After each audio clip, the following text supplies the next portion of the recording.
उपस्थित धर्मनिष्ठ बंधुओं, माताओं एवं बहनों, आप लोग श्रवण कर रहे हैं वीतराग श्रवण भगवान महावीर की अमृतमय वाणी श्री आचारांग सूत्र के सूत्रों के माध्यम से। आगे कन्या सूत्र में आगमकार कहते हैं, नाणागमो मच्चु मुहस्स अत्थि। इसका अर्थ अभिप्राय है, मृत्यु के मुख में पड़े हुए प्राणी को मृत्यु न आए, यह कभी नहीं हो सकता। यानी मौत निश्चित है, मौत अवश्यमेव आएगी। कब तक आएगी? जब तक हमारा जन्म मरण चल रहा है। 8 कर्मों में कर्म आयुष कर्म है, जिसका अर्थ एक ही है कि जीव का इस भव का आयुष कर्म पूरा हो गया तो से अन्य भव में, अन्य गति में जन्म मरण हेतु उसको जाना पड़ेगा। बहुत सारे लोग भ्रम पाल लेते हैं शायद मरना ना पड़े, लेकिन जन्म और मरण का चिंतन बहुत सारी आत्माओं के लिए जागृति का माध्यम बन जाता है कि मैं मौत के ऊपर विजय प्राप्त करूं, मौत ना आए। हालांकि देवताओं के लिए एक शब्द आता है कि वे देवता अमर होते हैं, लेकिन ऐसा नहीं है। देवताओं के देवलोक की भी अपनी एक आयु है और वो अमर नहीं है। अमर तो केवल वही है जो सिद्ध गति में गए हैं, मोक्ष में गए हैं, अब जन्म मरण की परंपरा से वो मुक्त हो गए हैं।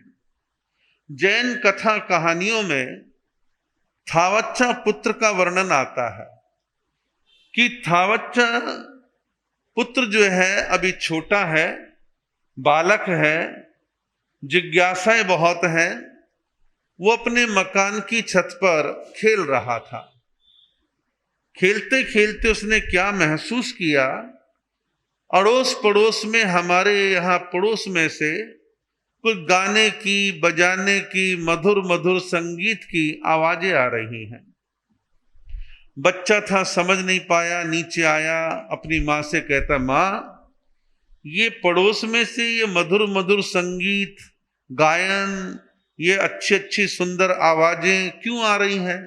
ताकि बेटा, उनके घर में एक नवजात शिशु ने जन्म लिया है, उसके जन्म की खुशी को मनाया जा रहा है। बच्चा संतुष्ट हो गया। कुछ घंटे बीत गए और कुछ घंटों में फिर दोबारा से खेल रहा था, लेकिन अब की बार उस घर में से मधुर संगीत की आवाज नहीं आ रही थी, रोने धोने की आवाज आ रही थी, करुण क्रंदन हो रहा था, सिसकियां भरी जा रही थी। उस दृश्य को, उस घटना को उसने भी जज्ब किया। फिर जिज्ञासा पैदा हुई कि माँ, अब की बार तो उनके घर से एक अजीब सी आवाज आ रही है, पहले वाली मधुर संगीत वाली आवाज तो नहीं आ रही। ताकि बेटा क्या बताऊं, उनके यहाँ जिस बच्चे ने जन्म लिया था, वो बच्चा थोड़ी उम्र लेके आया था और वो मर गया। उसके मरने पर घर वाले दुखी हो रहे हैं, परेशान हो रहे हैं। अब बच्चा तो बच्चा है, और बच्चे ऐसे अजीबो गरीब क्वेश्चन कहीं पर भी कर देते हैं, उनको क्या परवाह है, छोटे हैं ना। तो उसने अपनी माँ से कहा, माँ एक दिन मैं भी मर जाऊंगा। अब माँ तो माँ है, बोले तू क्यों मरे? लेकिन सच्चाई यही थी, उसके मन में एक बात बैठ गई कि इसका मतलब ये है, जो जन्मता है वो मरता है, जो जन्मता है वो मरता है, मरण निश्चित है। इस बात की उसके मन में एक चिंतना पैदा हुई।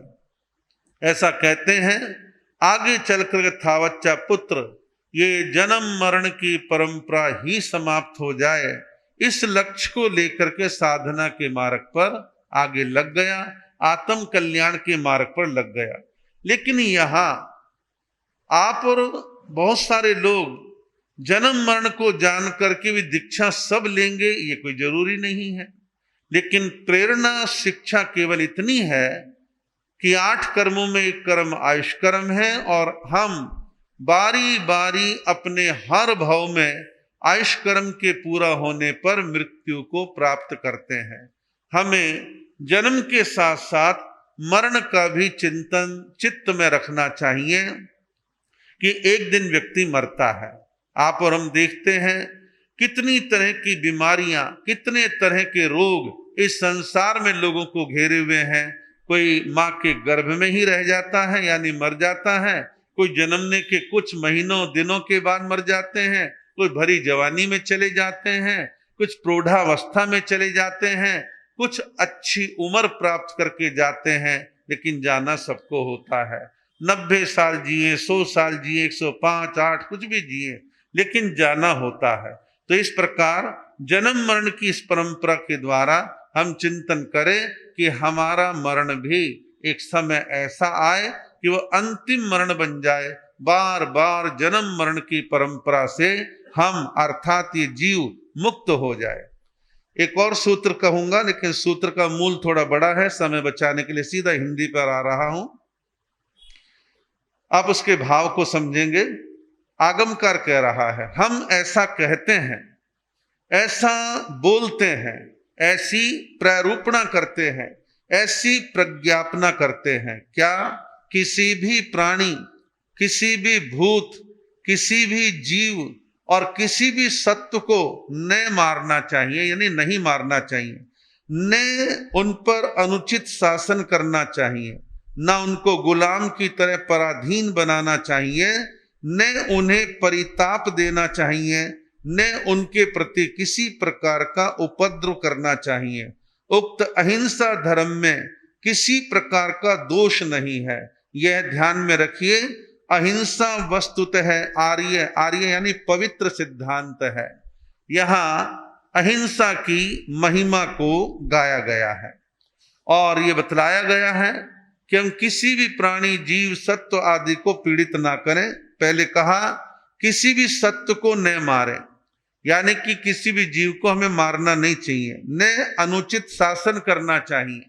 इस दुनिया में शोषण प्रवृत्ति ऐसी है कि एक नौकर है, कर्मचारी है, तो ऐसा मन में ख्याल कई बार आ जाता है जैसे हमने इसको खरीद लिया है, और उसका शोषण करना, उसका हक मारना, उसको पीड़ित करना, ऐसा अनुचित जो है शासन किसी के ऊपर भी ना करे, चाहे अपनी ही संतान क्यों ना हो, और गुलामों की तरह पराधीन नहीं बनाए। घर में बहू आई है, ना वो गुलाम है, ना उस पर अनुचित शासन करें, प्रेम पूर्ण व्यवहार करें, इंसानियत का व्यवहार करें। और जरूरी नहीं कि सामने वाली कोई बहुत शरीफ है, कभी कभी उसके अंदर भी कुछ दोष होते हैं, लेकिन हम अपना कर्तव्य ऐसा निभाए कि हम किसी को पीड़ित और किसी को गुलाम, किसी को पराधीन बनाने का काम ना करें, परिताप ना दें, कष्ट ना पहुंचाएं और किसी के प्रति उपद्रव का काम हम ना करें। ऐसे ऐसे लोग, ऐसे ऐसे क्रूर व्यक्ति हैं जो क्रूरताएं करने से बाज नहीं आते। लुधियाना में डुगरी क्षेत्र के अंदर आज से हफ्ता 10 दिन पहले किसी किराने की दुकान वाले ने, कबूतरी ने अंडे दे रखे थे, उसके बच्चे बाहर थोड़े से आ गए थे लगभग, और अंडे फूट चुके थे, उनमें बच्चे बाहर आ गए थे, बच्चे छोटे थे। उसको ना जाने क्या द्वेष पैदा हुआ, उसके घोंसलों में आग लगा दी, बच्चे तड़फ तड़फ के मर गए। ऐसे क्रूर लोग हैं जो परिताप देते हैं, ऐसे क्रूर लोग हैं, सांप्रदायिक लोग हैं, तामसिक लोग हैं कि एक दूसरे के वर्ग के लोगों को भरे हुए मकान में आग लगा के खत्म कर देते हैं। मणिपुर में पिछले 3 महीनों से सारे देश और दुनिया ने देखा है 2 वर्गों के बीच के संघर्ष ने वहां किस प्रकार की क्रूरता का प्रदर्शन किया है। अब आपके मन में एक जिज्ञासा होगी कि यहाँ जीव के बारे में अलग अलग वर्ड यूज किए गए हैं, और वो वर्ड है प्राण, भूत, जीव, सत्व। प्राण किसको कहें, भूत किसको कहें, जीव किसको कहें, सत्व किसको कहें। आगमकारों ने स्पष्ट किया, प्राण का मतलब है 2 इंद्रिय, 3 इंद्रिय और 4 इंद्रिय वाले जीव। इनके लिए आगमकारों ने प्राण शब्द दिया है। भूत कहा है वनस्पति काया के जीवों के लिए, जितनी ग्रीनरी है, हरियाली है, इसमें जो प्राण तत्व है उसको वनस्पति काया कहा है। और वनस्पति काया आज विज्ञान ने अच्छे से सिद्ध कर दी है, और भगवान महावीर ने तो कहा, लेकिन श्रद्धालुओं ने माना, परंतु तर्कवादियों ने माना जगदीश चंद्र बसु के वैज्ञानिक प्रयोगों के बाद। तो वनस्पति काया भूत है, ये भी एक हिंसा होती है। और फिर का जीव, 5 इंद्रिय वाले जितने भी जीव हैं वो जीव की श्रेणी में है, जिसमें त्रेंच आ गए, मनुष्य आ गए, देव आ गए, नारक आ गए। और फिर कहा सत्व, सत्व में पृथ्वी काया, अप काया, तेव काया, वायु काया, ये सब सत्व में आते हैं। इनमें से किसी की भी हिंसा ना करें। एक शब्द आपने बहुत सुना होगा, मानवाधिकार। मानवाधिकार क्या है? आप सब, हम सब मानव हैं। हमारे कुछ अधिकार हैं जो संविधान देता है, पूरे देश और दुनिया में जिनको कम ज्यादा मात्रा में लोग मानते हैं। और मानवाधिकार कहीं है, कहीं नहीं माने जा रहे हैं। लेकिन मानवाधिकार में यह है, आपको जीने का अधिकार है, बोलने का अधिकार है, खाने का अधिकार है, आप अपना लाइफ स्टाइल कैसे जीते आपको अपना अधिकार है। दूसरा व्यक्ति आपको गुलाम नहीं बना सकता। और यदि कोई आपको पीड़ित कर रहा है, आपके अधिकारों को हनन कर रहा है, आप वहां जाके कंप्लेंट कर सकते हैं। तो मानवाधिकार यही है, मानवता का भाव, औरों के मन को, औरों के भावों को कुचलना नहीं, गुलाम नहीं बनाना। बहुत सारे कार्य आप लोग कई बार शौक शौक में कर डालते हैं, जैसे कुछ पशु पक्षियों को बंधन में डालना, पिंजड़े में डालना, बांधने की भावना मन में आ जाना, उनको आप पालने के नाम पर बांधना प्रारंभ कर देते हैं। हालांकि सीमित अंशों में इस बात से मैं सहमत हो सकता हूं। कई बार आप लोग बाहर से किसी भी वजह से टेंशन में, तनाव में, परेशानी में आए हैं, आपका पालतू कुत्ता, आपकी पालतू बिल्ली, कोई दूसरा जीव जंतु, उसके प्यार में स्वार्थ लालच नहीं है, निष्काम है, वो आता है और आपसे लिपट जाता है, आप थोड़े अपने को रिलीफ महसूस करते हैं।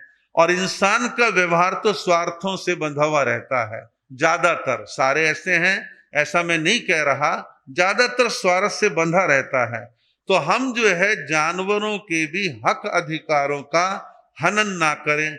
अब जैसे मछलियों को पालने का शौक है, कांच की पेटी में एक्वेरियम के अंदर कैद कर रखा है, फ्रेश ऑक्सीजन मिल नहीं रही, जो आपने डाल दिया उन्होंने खा लिया, आप बड़े खुश हो, रंग बिरंगी मछली लाइट में बड़ी चमकती अच्छी लग रही है।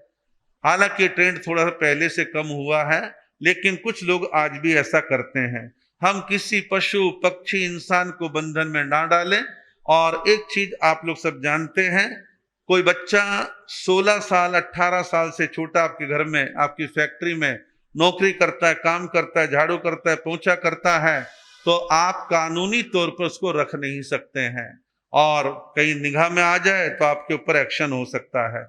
कुल मिला के ये कि प्राणी मात्र के प्रति हम अहिंसा, दया, करुणा की भावना रखें। और इस अहिंसा, दया, करुणा के व्यवहार को आर्य पवित्र कर्म जो है कहा गया है। आगे के सूत्रों की आगे चर्चा की जाएगी।